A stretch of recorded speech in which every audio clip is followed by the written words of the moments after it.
Aujourd'hui, cap sur le Maroc. Tout un mois, nous allons en effet nous réchauffer au soleil d'Afrique du Nord, à l'heure où, à coup de plan volontariste nommé Émergence ou Azur, le roi Mohamed VI et son gouvernement entendent améliorer la vie quotidienne des Marocains et les échanges avec l'Europe, ce qui aura aussi quelques conséquences bien concrètes pour nous en Suisse. Nous aurons désormais rendez-vous chaque semaine à l'enseigne d'Echo des Codes parce que l'émission rencontre un grand succès. Oui, merci à vous tous de votre fidélité aux quatre coins de la Suisse romande. Maroc, nouvel Eldorado? C'est donc notre thème du mois. Premier volet, à la découverte de l'arganier. Cet arbre aux 1000 vertus utilisé dans la cosmétique, les soins et la gastronomie et qui fait aussi vivre des milliers de femmes berbères qui n'ont pas l'existence facile. L'huile d'arganier, la voici. Nous allons voir comment on l'utilise, par exemple ici, au centre thermal d'Ovrona. Mais tout de suite, un plan large sur l'état des échanges entre la Suisse et le Maroc. Sous l'impulsion du roi Mohamed VI, arrivé au pouvoir il y a bientôt 8 ans à la mort de son père Hassan II, de réelles et profondes réformes ont été engagées. Toutes les initiatives importantes continuent toutefois de venir du palais royal. Le Maroc s'engage sur la voie de la démocratisation, mais demeure une monarchie.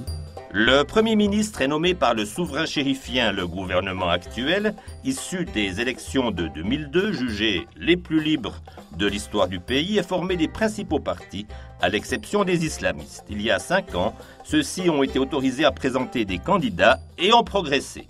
Le principal rempart contre la montée en puissance des fondamentalistes n'est autre que la personne du roi considéré comme le descendant direct du prophète Mahomet.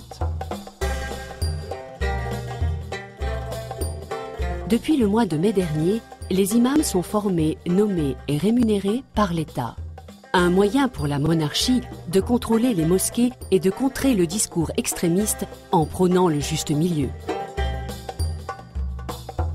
Parmi les chantiers lancés par le régime pour moderniser le pays et réduire les inégalités, figure un projet symbolique, l'arganier.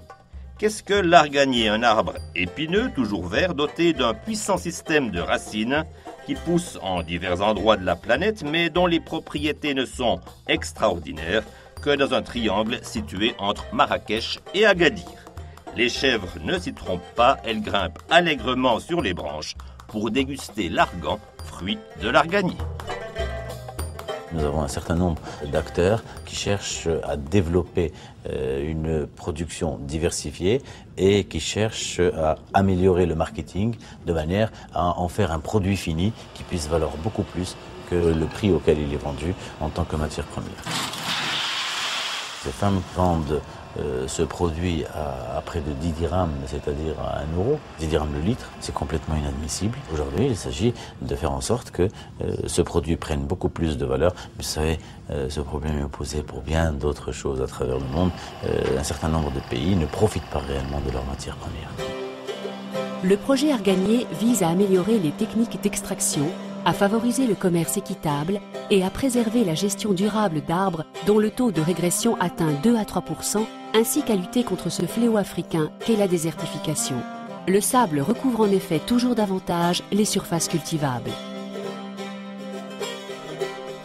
Le projet est financé par la Commission de l'Union européenne à laquelle le Maroc est lié par un accord d'association, cela à raison de 9 millions de francs par le Royaume du Maroc, 6 millions et demi, et espère-t-on par les bénéficiaires eux-mêmes pour une valeur de 2 millions et demi de francs.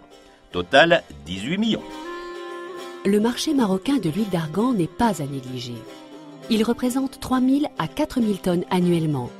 Une production qui nécessite 10 000 tonnes d'amandons, soit 120 000 tonnes de fruits. Ce projet s'inscrit dans une vision volontariste plus large.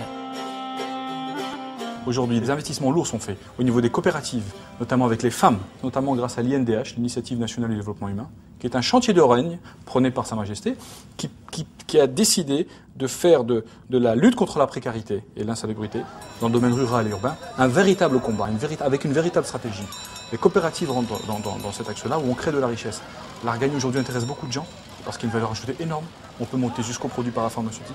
Et même les groupes pharmaceutiques sont en train de regarder au niveau de l'extraction pure. Donc les enjeux sont énormes, d'autant plus que la source n'est pas si grande que ça.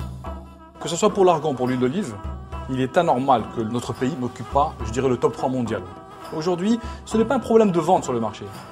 C'est un problème d'organisation. C'est un problème de structurer un petit peu, et surtout au niveau de la distribution. Parce qu'aujourd'hui, les directeurs des centrales, Marks & Spencer et autres, Auchan, Carrefour, viennent au Maroc, voient bien qu'il se passe quelque chose. Hector Airways, send la balle.